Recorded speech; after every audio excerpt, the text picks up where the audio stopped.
Welcome back to the Empowered Finance Podcast with your host, Sid Misra, Certified Financial Planner. Thank you so much for tuning in. Episode 12 of the podcast, we're talking about being ready for retirement. This episode is based on a presentation that we do for a local adult school in the area. It's the Adult School of Madison and Chatham. And my dad usually does this presentation. I just assist with it. But I thought it would be beneficial to record this as a podcast and also share the slides as we go along. So if you're tuning in on podcast platforms like Spotify and Buzzsprout, you'll obviously be able to hear me and won't be able to see me. But if you tune in on YouTube, you'll be able to follow along with the slides that I've created for this, based on the presentation that we do for the adult school, and I've adjusted it a little bit for this particular podcast episode. So the title of this episode is Ready for Retirement? You must be able to answer these three questions. And again, based on a presentation that we do, we think that these are the three most important questions that pre-retirees need to be able to answer and answer confidently if they want to secure their retirement. So we all want wealth. And what exactly is wealth? Wealth is the ability to live the life that we want to live, not the life that we have to live. So for different people, it could be, just having a life of leisure, living near family, being able to travel, doing those things and not being forced into a life that we don't want. Maybe having to work or cut a lot of expenses out. Wealth is that ability to live the life that we want to live and live on our own terms. Now, to be able to get wealth, right, we have to be able to answer the following questions. And it's really, really important that if you're age 50 plus, you're getting close to retirement. Usually retirement age is around 65, everyone says, kind of the standard thing that people think about. But what ends up happening is a lot of people end up retiring earlier. They get forced out of the workforce earlier. Maybe they're not able to work full time, after a certain age, and they don't make it to 65 in terms of still working. So you want to start working on this earlier. You want to be able to secure these yourselves with these questions and be able to actually answer them to secure your retirement. So what are the three questions? So as a pre-retiree, I must be able to answer the following questions. Number one, what is my number? Number two, how do I get there? And number three, how do I make it last?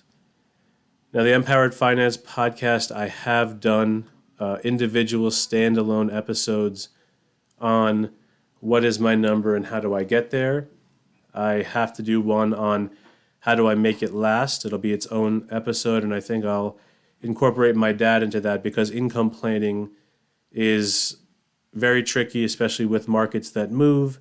And when you're taking out income, you obviously want to make sure that you don't run out. So I think it'll be beneficial to possibly have him on and dive a little bit deeper on certain subjects and things that we're only really touching on in this presentation.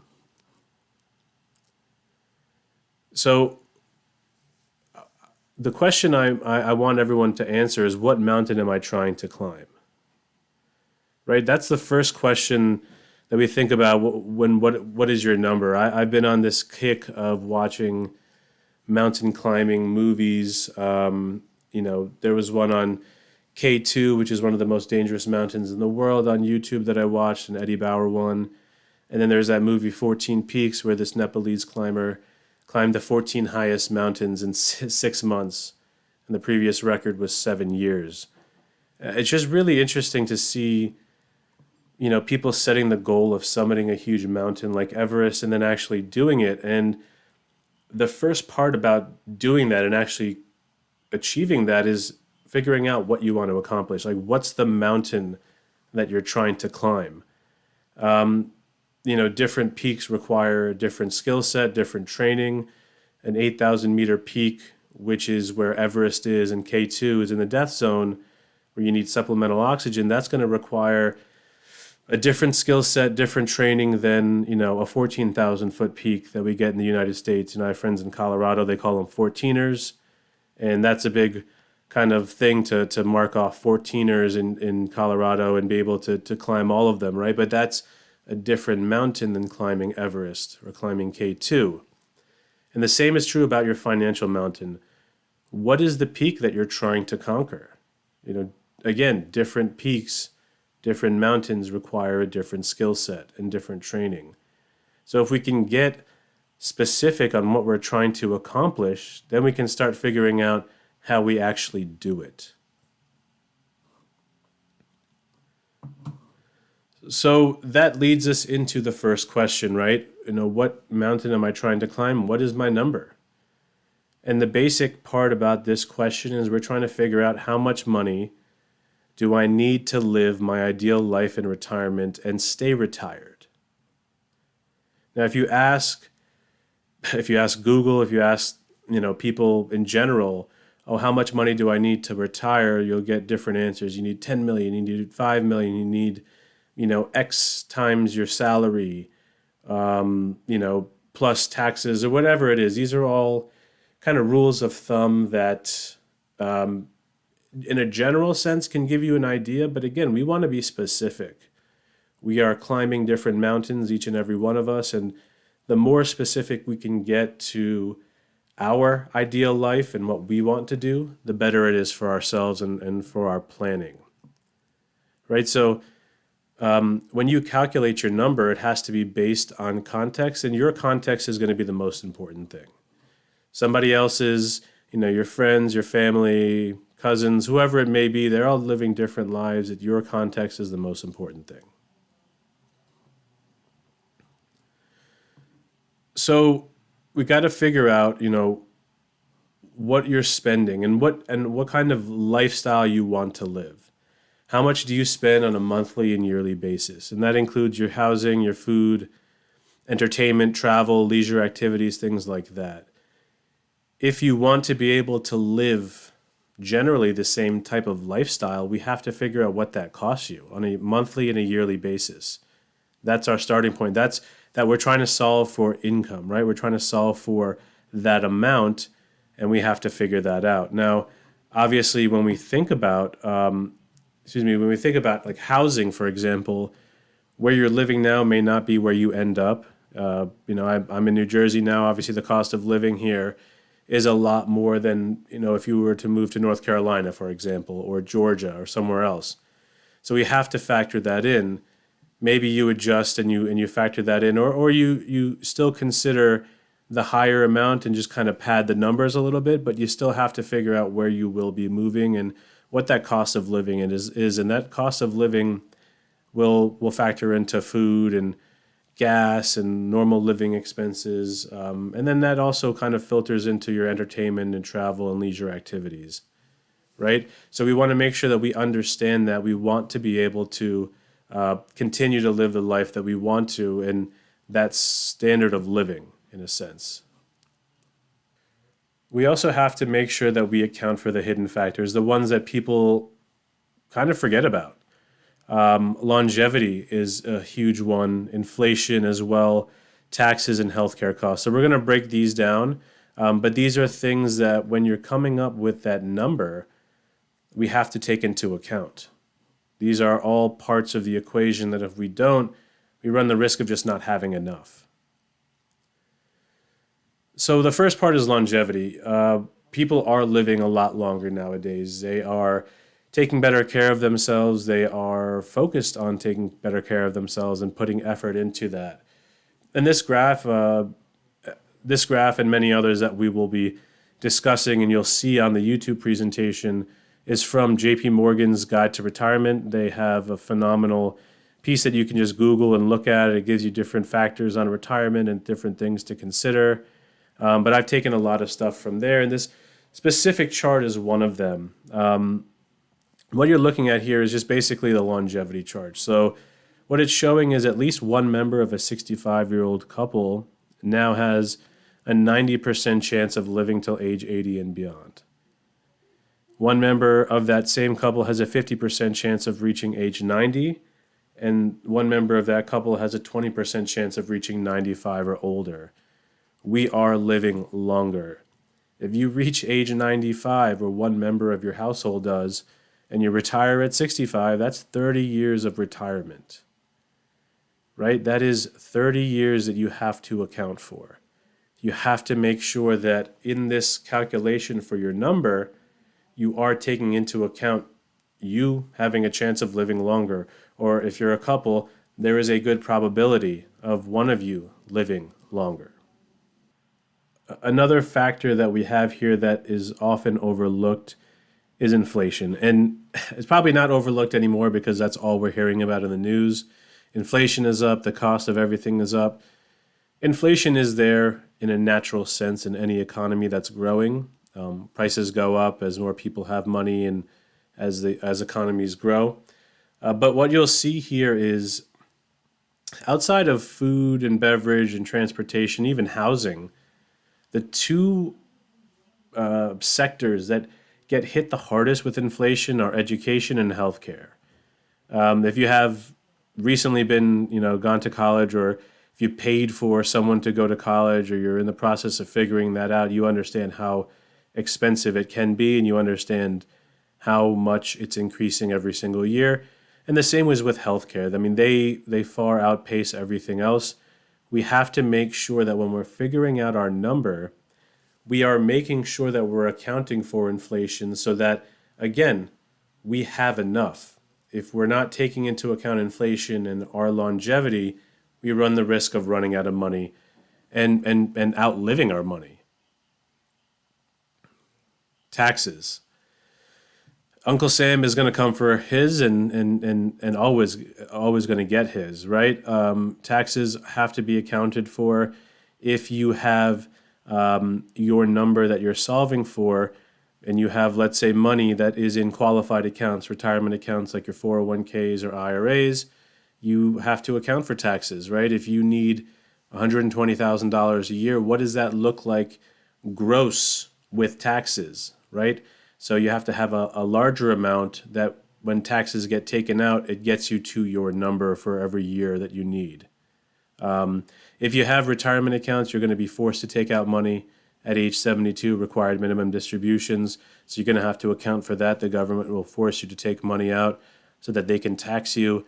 Again, IRAs and 401ks, accounting for taxes when you're taking money out, grossing that number up, and making sure you account for that. Social Security, even though you pay taxes to get the benefit, that benefit can also be taxable up to a certain amount. So we have to make sure that we account for that. Pensions most likely will be taxable. And then some of the ways to get around that, some of the ways to manage your taxes, Roth conversions, we'll talk about that a little bit later, but these are the things that you have to account for. Does your plan for getting to your number account for these things, longevity, inflation, taxes? And if not, then, can you afford it not to? Healthcare costs as we get older will increase. We can talk about, in the previous slide, it said something like healthcare costs around 4.7% of inflation. Medicare costs as well. I mean, we're looking at long-term averages. You can see from 4.7 up to even 6%, the cost of inflation going up. Medicare does not cover everything. Medicare is something that you do pay for when you get to be age 65, but there are other costs. It's not all inclusive. There are supplemental plans that you'd want to consider. And so we need to factor in healthcare costs. Does our number, which is broken out into the yearly amount that we're taking out to satisfy our needs, does that include healthcare costs? Does that include out-of-pocket expenses that our coverage is not going to pay for? And if you retire before 65, like I was mentioning previously, when we first started the presentation, a lot of people don't make it to 65 in terms of their work history or their ability to work. They are forced into retirement earlier, which means that you no longer are covered by your company healthcare plan, or COBRA only covers you for a certain amount of time. Well, how do you bridge the gap in between that and getting to Medicare? So we have to account for that as well. Another one that we want to make sure that we talk about is long-term care coverage. So this is something that really eats into retirees' nest eggs. Long-term care covers activities of daily living, ADLs. And that is, being able to feed yourself, being able to clean yourself, continence, which is being able to go to the bathroom properly without, not being able to control that function.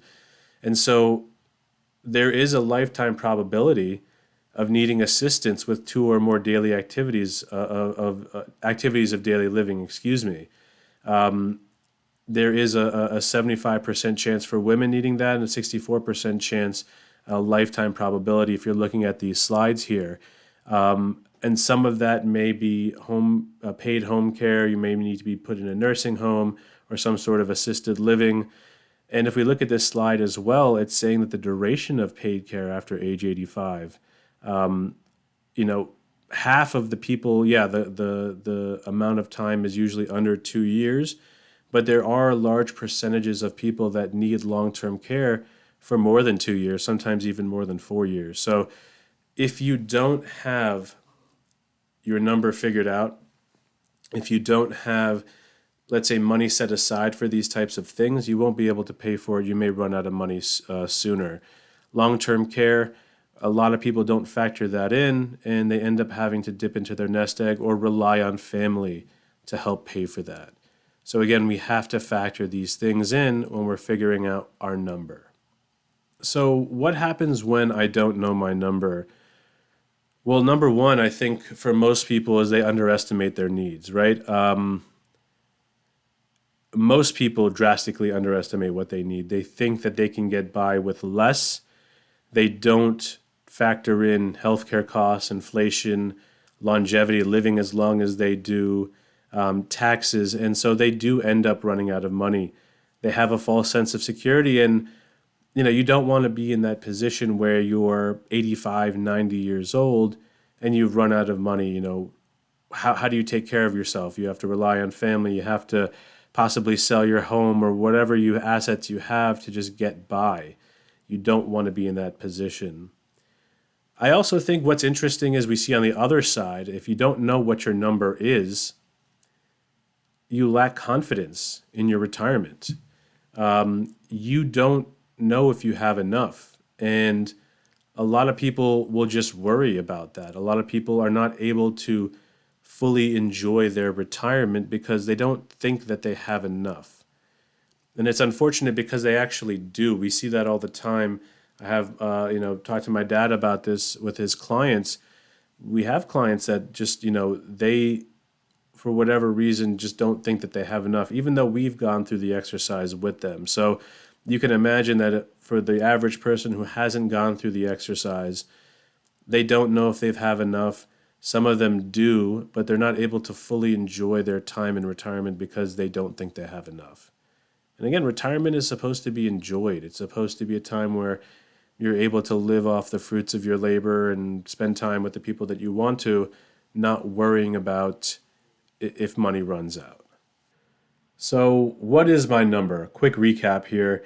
How much money do I need every month and every year to live? I need to factor in longevity, inflation, taxes, and healthcare costs. And when I do that, when I figure out what that number is every month and what that translates to every year, I can then figure out what I need over a 30, 35-year retirement period. But I got to make sure that when I do my calculations, I'm taking into account these factors. I have to take them into account, otherwise I run the risk of running out of money. Right? And just like the mountain climbers, you've set the target, you set the goal, you figured out what you want to accomplish. Now the next step is figuring out, well, how do I actually climb this mountain? What do I need? What kind of equipment? What kind of techniques? How do I go about getting from base camp to getting to the top of the mountain? And that's exactly what we're going to talk about in the second question, right? How do I get to my number? So the first question is, what is my number? What's the goal I'm setting? What is the mountain that I'm trying to climb? And now that I know the amount that I need to live my ideal retirement, how do I actually get there? What are the steps to get there? What is the equipment that I need? What's the route that I'm going to take? What things do I need to be considering? But I've set a target. Now I need to get there and actually put the work in to figure it out. So step one is I got to figure out what my current financial standing is. Every expedition up any of these mountains, K2, Everest, whatever it is, has a base camp. They have a starting point at base camp where you start your journey, and that's the first of many different camps that you make your way up the mountain in, and you stop along the way. But base camp is the starting point, and it's no different from what we're trying to figure out, right? What's my current financial standing? What do I own, and where is it? We want to know what your assets are, the things that you own. How much money do you have in your savings account? How much money do you have in your checking account? What are the investments that you have? If you have a company retirement plan, what's the value of your 401k or your 403b or your IRA? If you have other non-retirement investment accounts, like a brokerage account, for example, what's the value of that? And then any other assets, like let's say real estate, or do you own businesses? And we want to look at, let's say, real estate outside of your primary residence, because you have to have a place to live. But if you own rental properties and secondary properties, we can look at that. We can factor that into what your current financial standing is. So we have to know where we currently are. We also want to figure out what we have potentially coming to us. Social Security, if you're above the age of 50, you're most likely going to get Social Security in whatever capacity it is right now. For the people that are in my age range, I'm 35, around that millennial, Gen Z, definitely. The benefits may be a lot different. But for everyone who's age 50 plus, you're probably going to get Social Security in its current capacity. Your planning for what your number is, or where you currently are, should include Social Security. You can look at your statement on ssa.gov, create an account, and figure out what your benefit is. They'll do some math to kind of figure out what it will be in the future, but you'll get a rough idea of how much you'll be able to get every single month and every single year from Social Security. If you have questions on Social Security, the Empowered Finance podcast has a previous episode that goes into the entire program and the things that you need to consider, so check that out. What else do you have? Pensions, for the people that are lucky enough to have pensions offered through their employer. What are the options there? How much could you be getting every year, every month? Is it guaranteed on both lives? These are things that we want to take into account when we're planning and on how we secure our retirement. And any sort of windfall. Is there a life insurance proceed that's coming your way? Is there an inheritance that you are expecting? These things do help with the planning. Obviously, not everyone has the good luck to get some sort of windfall like that. But if you are, we want to include that. We want to account for that as well. And again, when we talk about Social Security, and I mentioned this previously, I have a podcast episode on this. You have to consider, when should I apply? There's a lot of different claiming options. Your decisions have far-reaching consequences, especially if you're married, right? Your choices will impact both spouses. And I want everyone here to remember that your friends and family are most likely not experts. They don't understand how the program works, the nuances, and they also don't understand your context. And that's just as important as understanding the program, is understanding your finances and what you're trying to accomplish. So whenever you're making your decision on Social Security, make sure it's made within your context and understanding how all of the decisions that you make have far-reaching consequences. Again, go back to a previous episode of the Empowered Finance podcast, and you can listen to what I explain as the things that you need to consider when claiming Social Security. We're also, again, figuring out your current financial standing. We figured out what you own, right? The assets that you have, the investment accounts, and possible other properties and maybe businesses and your cash and all that. What about what you owe, right? Because we need to know if there are any debts there. Credit card, student loan, mortgage. How much do you owe in debt, and what is it costing you? What's the interest rate? The credit card interest rates are usually above 20%. And let me just tell you, there is no investment out there that can consistently get you above 20% return. So this stuff is costing you money in the long run. It's like having an anchor, tied around your feet. It's just dragging you along, slowing you down. You need to free yourself from this to really, really secure your retirement. So figure out also what you owe as well. So again, we're figuring out how we get to our number, what I need, right? The gross income needs. We figured that out in the previous section of what my number is, or what is my number. The income needs plus taxes, factoring in inflation and all the other factors that we talked about. So that's what we need to get to. What we have is our existing investments, other sources of income like Social Security and the pensions, minus any debts that we have. So what we need minus what we have, and what we'll get is a gap. There will be a gap in between that, right? Where we are to where we want to be. And our job is to then figure out a way to bridge that gap. How do we make up the ground? Well, one, actually, how big is the gap? How much ground do we need to be covering? And then what's the plan on actually getting that done? And that's where, proper planning is going to come into place. And, just like the people that climb Everest, a good guide is going to be worth so much when you're trying to figure out how to get to the top of that mountain. So how do I get to my number? This is a really great chart, again, from JP Morgan's Guide to Retirement. And it's very simple, right? Most people should be everyone should be focusing on the things that they have total control in and of. In purple there, right, we see total control we have of our saving and spending rate. So we have the ability to control how much we spend. We have the ability to control how much we're saving and investing. We have the ability to control how we're investing and in what accounts as well, right? We have some control over, in the bottom left, our employment. Can't really control employment, but we have some ability to control employability and our earnings, as well as how long we work. We have some control over longevity. Obviously we can't choose when we die, but we can work on our health. We can be serious about that, or be focused on improving our health and helping ourselves live longer. So we have some control over that. What's funny is on the right here, in this kind of light green, are the things that are out of our control. And it's funny because people focus on this part the most. They focus on market returns, which they have no control over at all. And they also focus on policy regarding taxes, savings, and benefits.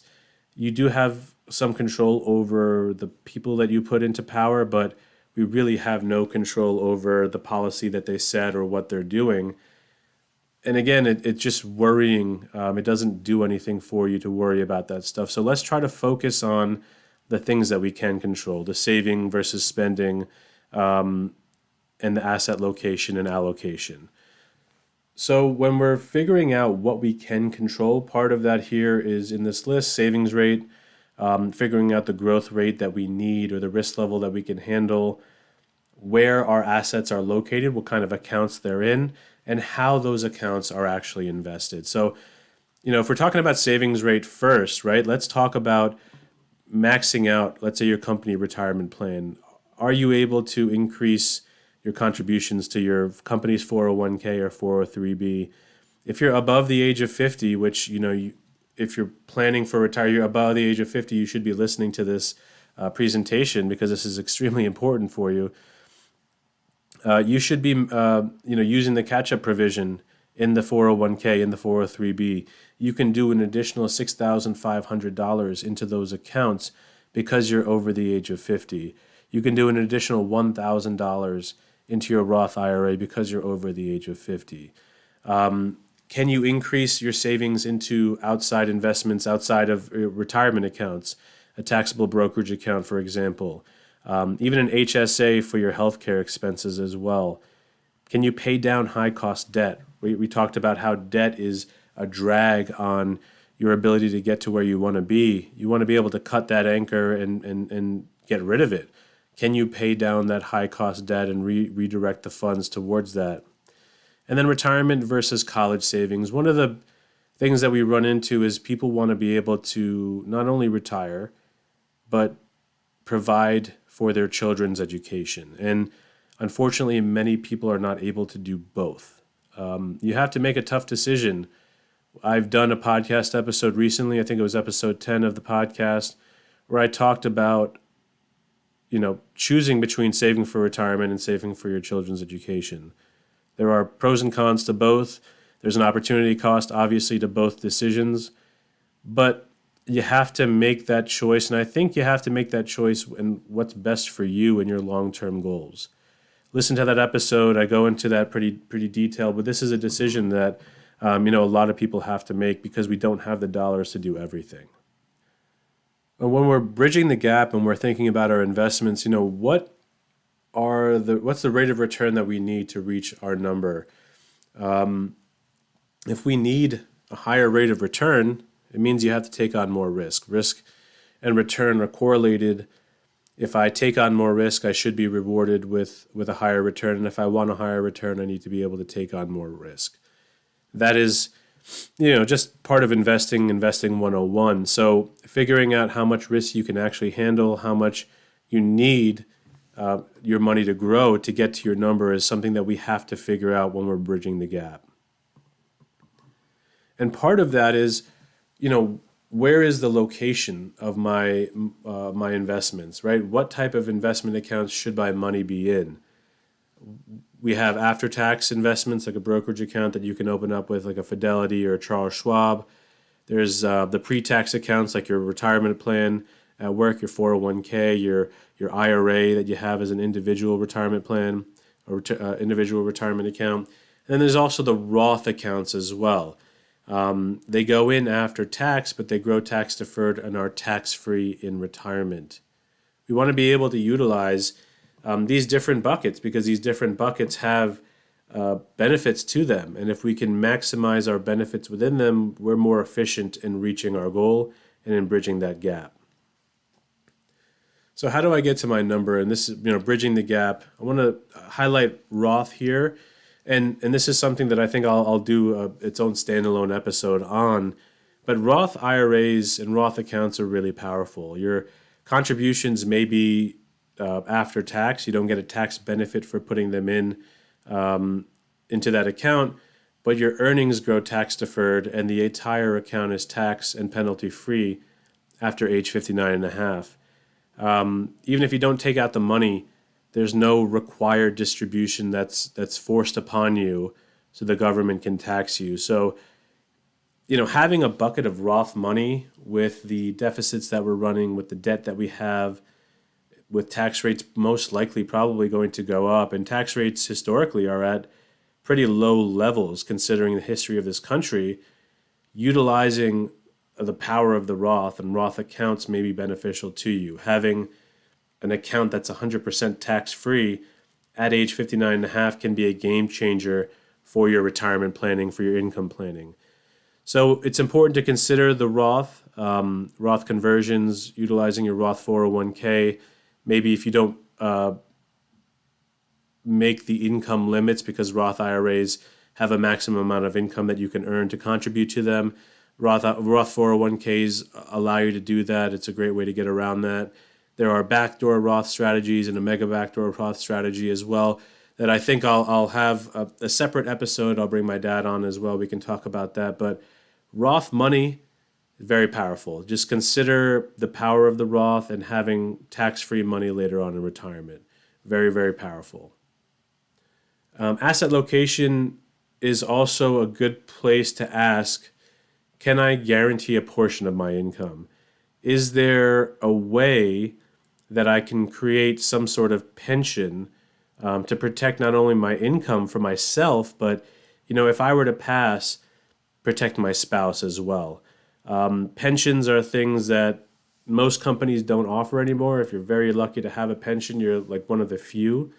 And so is there a way to make your own personalized pension? And I think that for the people out there that have heard of annuities, for example, that's a way to do that. We talk about that a little bit later, but that is a way to help you bridge the gap and guarantee a portion of your income. When we were thinking about asset location, right, we thought about which accounts our money is going to be in. Is it pre-tax? Is it after tax? Is it Roth? What about the allocation? What is the mix of investments that are going to be beneficial to me and my goals, right? That'll help me achieve my goals in the best way possible, in the most efficient way. So, obviously we know about stocks and bonds. Stocks represent ownership of a company. Bonds are more of like loans. Stocks, are more aggressive in nature. Bonds are considered more, quote unquote, safer investments. And so having a mix of that is going to be important. What's your position with U.S. versus international? U.S. historically does pretty well. International does have its moments, but they also have their challenges. So what's the mixture there between U.S. and international? How are you managing that allocation there? Growth versus value, are there companies that are already huge that have consistent business, or are there companies that you're investing in that have the huge potential for growth? Large cap versus small cap, as well as strategic management and tactical management. Do you want to invest in, let's say, portfolios or funds that have more of a passive approach to it, where they just kind of buy and hold? Or do you want to have investments that are more tactically managed, let's say, and money managers are making decisions to go in and out of the market based on different things that are happening? These are all considerations that you have to think about. These are all things that you have to factor in to your investments. I did an episode of my podcast, the last one actually, episode 11, What Do You Own and Why Do You Own It? Just gives you an idea of how you want to invest. It asks you the different things, what's the goal that you're trying to accomplish, what's your risk level, and then it asks these questions, what are the investment mixes and the allocations that I can use that'll best get me to my goal? And these are the questions that you have to be asking yourself. Now, with that, obviously, right, we're talking about risk tolerance, we're talking about diversification and discipline, staying disciplined, not getting spooked when the market is having its volatility. Volatility is the price of admission. We have to understand that. The markets will always go up and down. This particular slide here I got from, again, JP Morgan's Guide to the Markets. It's the intra-year decline, so the declines and returns within a year for the S&P 500, which is an index that has the 500 largest U.S. companies within it. And so if you take a look at this particular chart here, starting in 1980, we'll see that the return for the year was 26%, but the year also had a 17% decline in it. In, let's say, 2009, for example, the S&P finished at negative 38, but it was down almost 50%, negative 49%. Year to date right now, we're down 5%. We hopefully will end sooner. Today I'm recording, it is February 28th. The markets have struggled, obviously, this year. Hopefully that changes and we can end up. But the point of this chart is to show that despite the average intra-year drops, and there are always drops, there are always, market corrections within the year, annual returns were positive in 32 out of 42 years from the point that this chart started in 1980. 32 positive years out of 42, even with intra-year declines. So volatility is the price of admission. You just have to stay on the ride. You can't be trying to get off the ride because that's going to be disastrous. Behavior plays a big part in this. A lot of people, when the market's going up, as we can see in this chart on the left, there's optimism, there's excitement, there's thrill. It gets to the top and everyone's euphoric because we think it's going to go up even more. and that's actually the point of the most risk. And then things start happening. There's a sell off. There is what it is, and people start getting into the fear and desperation and panic. And so the market always has these cycles, but you have to be able to manage it. You have to be able to control your emotions. And one of the biggest reasons for being able to do that is this. A $10,000 investment between January 2nd, 2001 in this chart and December 31st of 2020, if you were in the market the whole time between 2001 and 2020, you'd have an average annual return of about 7.47% based on this chart. And again, this is from JP Morgan. And that's if you're fully invested. What about the people that are trying to time the market, that are trying to get in before the market goes down, get in before the market goes up, and trying to get the best of everything? Well, you're never able to actually figure out when to get in or out consistently. If you miss the best 10 days of the market, your return drops from 7.47 to 3.35. If you miss the best 20 days, it drops to less than 1% of your return every single year. So we have to stay committed to the ride. We have to understand that, one, if we're investing and we understand our time frame, our risk level, all the day-to-day stuff of the market doesn't matter to us. There's going to be volatility regardless. We just want to stay on the ride because we know over time the markets do well. And if we're consistently adding, downturns are actually helpful to us. So we covered a lot in this section. How do I get to my number, right? We have to figure out our current financial standing. Where are we? And be honest, right? Figure out what you own, all the assets that you have. Figure out what you owe. What is that amount that you have in debt? What is it actually costing you in terms of your interest rate? That's going to give you your current financial standing. And in the first question, right, what is my number? We figured out what we're shooting for, what our goal is. So now that we have our current financial standing, we have to bridge the gap in between, right? How do I get from where I am to where I want to be? Well, I got to focus on the things that I can control. I can control my savings rate, and I can control, how I invest. I can figure out what growth rate is needed. I can figure out what my risk level is. I can figure out how I want to invest my money in which different buckets or different asset locations that I have. And I can also figure out how I will invest my money. What is the allocations going to get me to where I want to be? So for most climbers of the world's highest mountains, again, I mentioned this before, they don't do it alone. It's almost impossible to be able to climb these mountains by yourself, to have the knowledge on how to navigate it safely, to be able to bring the equipment, to have an understanding of the conditions. Most of these climbers have guides that are going to assist them up and down the mountain safely. The most famous of these guides are called the Sherpa. They are an ethnic group within Nepal. They've climbed for years, for centuries. They know the safe routes, what equipment is needed. They know how to understand changing conditions, right? Just like the market has changing conditions, obviously the mountain at such a high altitude has changing weather patterns. They are able to help you navigate the treacherous conditions and manage situations as they arise.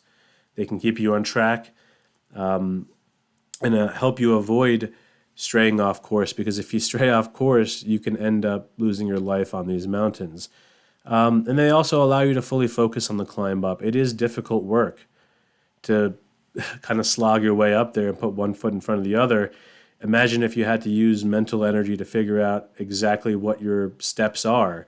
If you have a guide, that person does a lot of that for you, does most of that for you. You actually just have to you still got to make the movements and still walk, but they've taken a lot off your plate. So consider when you're answering these questions, can I benefit from using a guide? Can I have my own Sherpa to help me up the mountain?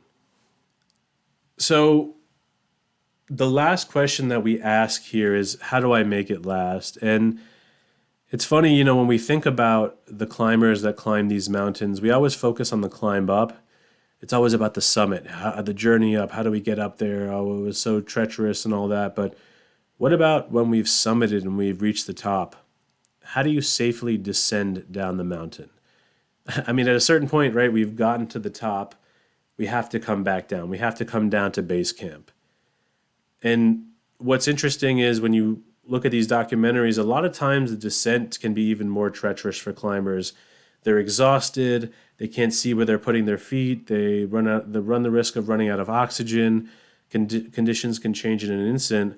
You know, Everest has countless stories of storms coming in and killing climbers on the way down. The same is true and can be said for our nest egg, right? How do we make sure that we don't run out of money? How do we make sure it lasts? Because we want to retire once and we want to stay retired. So there's a couple things that we need to consider when we withdraw money out of our accounts and when we're coming up with an income plan on living our lives and coming down the mountain. One of the first things that we have to consider is sequence of returns risk. Not just the first thing, but it's also just a very important thing. Can I retire at the wrong time? That's a question that we need to ask ourselves, and it's one that people just don't consider. They don't know about it. We have to consider our investment strategies in retirement. A lot of the kind of rules of thumb said that as you get closer to retirement, you have to be more conservative with your investments. You don't want to be too aggressive because you're in retirement, you're taking money out. Well, that is partially true, but if we're living longer, we have to make sure that we have enough money and we can't be too conservative in retirement. How do we make it last? Asset location plays a big part in that. And then again, we have to manage taxes. How are we incorporating taxes not into just getting to our number and picking out the number, but how are we managing it on the way down from the mountain? So, sequence of returns risk. This is, again, something that the average person has no idea about. I am going to do a standalone episode on how do I make it last, and I think I'll probably do a standalone episode on this sequence of returns risk because it's so interesting. It's very important.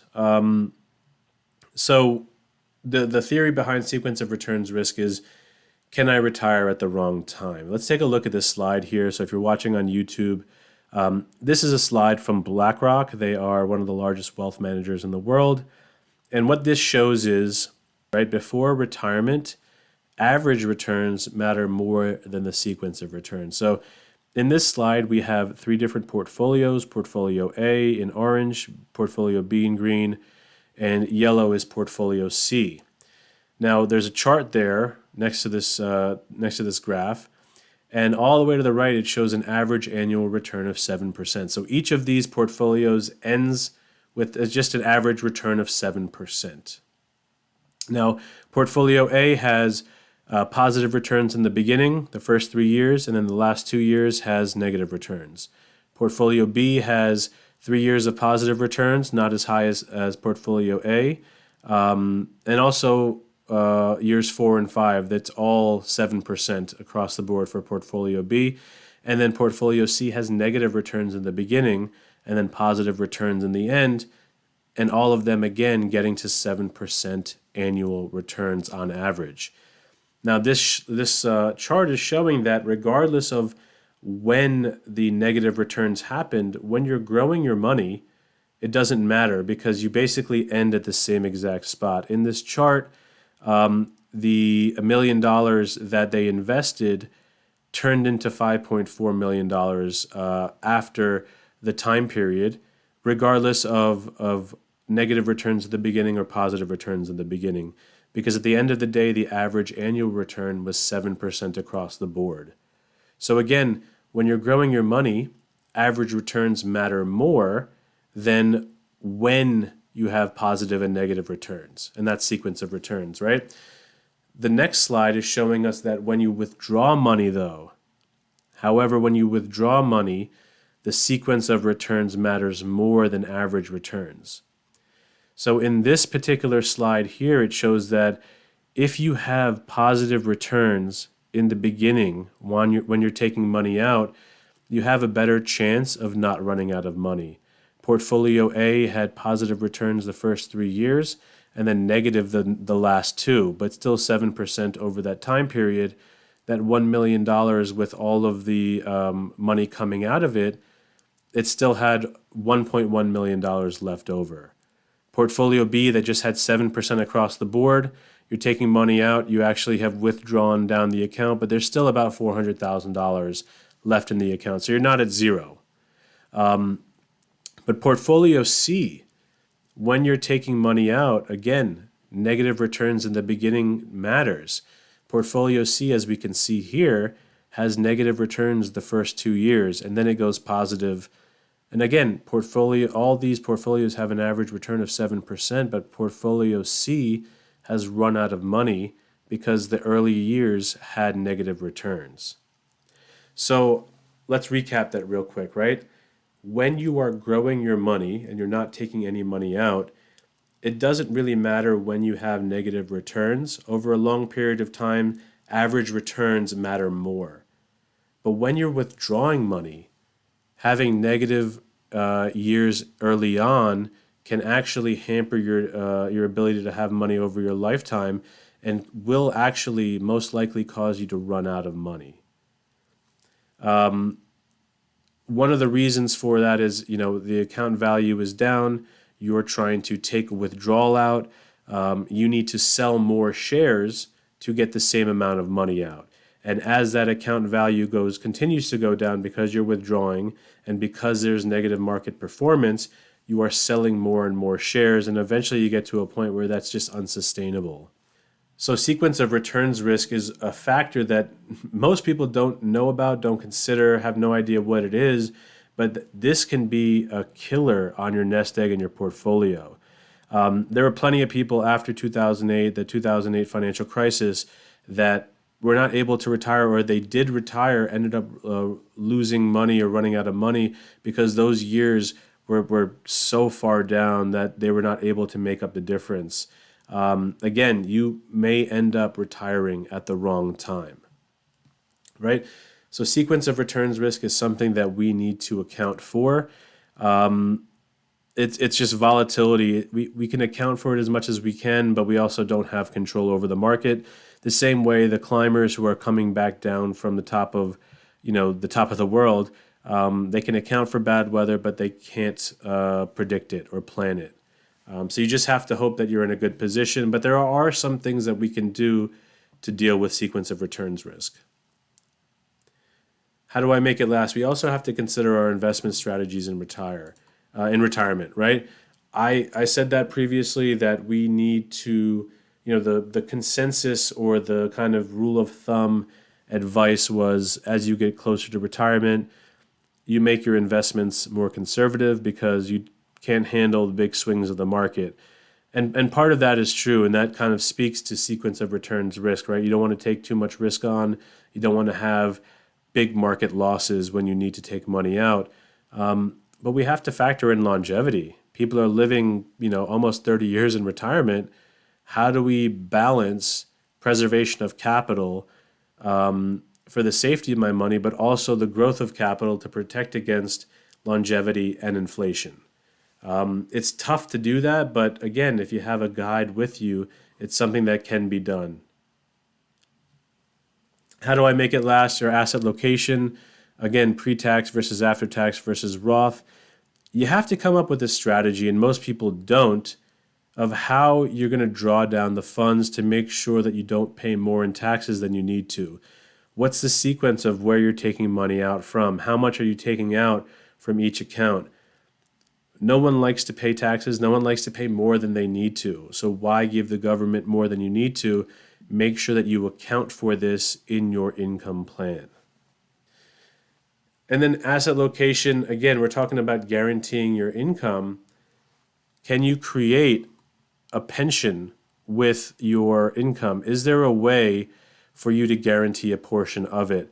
There are products out there like annuities that allow you to make your own pension. Annuities are often oversold and they get a bad rap, but for certain people, certain situations, and for a certain amount of your money, not all of it, annuities can help guarantee your income. Annuities can also help guarantee against sequence of returns risk. If they have income guarantees, regardless of what the market is doing, a lot of these annuities will guarantee you a set amount of money or a percentage that you can get for the rest of your life, regardless if the money runs out in the policy. So this is a way for you to protect some of your money, protect your income as well as the income for your spouse, and also protect it from running out of money due to sequence of returns risk. And like we said, managing taxes, which accounts do you draw down from? Can you also develop a plan that helps you reduce your IRA balances, the traditional, let's say IRA and 401k? Can you convert that to Roth conversions to reduce your taxable amounts and reduce your required minimum distributions? QCDs are a strategy if you're charitably inclined to, maybe donate some of that money to charity, your RMDs that are required. And in that way, you satisfy the RMD, and you can also satisfy your charitable giving if you're so inclined. So again, let's just recap. How do I make it last? Right? We want to be able to account for sequence of returns risk. Can you retire at the wrong time? Again, most people have never heard of that, but having down markets when you're taking money out can really speed up the process of running out of money. So is there a way for you to figure out how to handle that? Maybe like we mentioned on this page with asset location, there's a way to guarantee your money. What investment strategies in retirement are you considering? You have to find the balance between protecting your money and also growing it as well and keeping it in a way that grows it for your longevity, but also to beat inflation. And then the last one, managing taxes, right? How do we ensure that we don't pay more in taxes than we need to? And that ultimately also allows us to pass more to our loved ones, and we would love to do that as well. Again, we've gone over a lot here, and it's a lot to consider. It's a lot to plan for, especially if you have a full-time job, if you have a family, if you have other things that just take away your mental bandwidth and you don't have the ability to add this to your plate. A good guide is going to help you navigate these perils. They're going to come up with a plan on how best to handle this, right?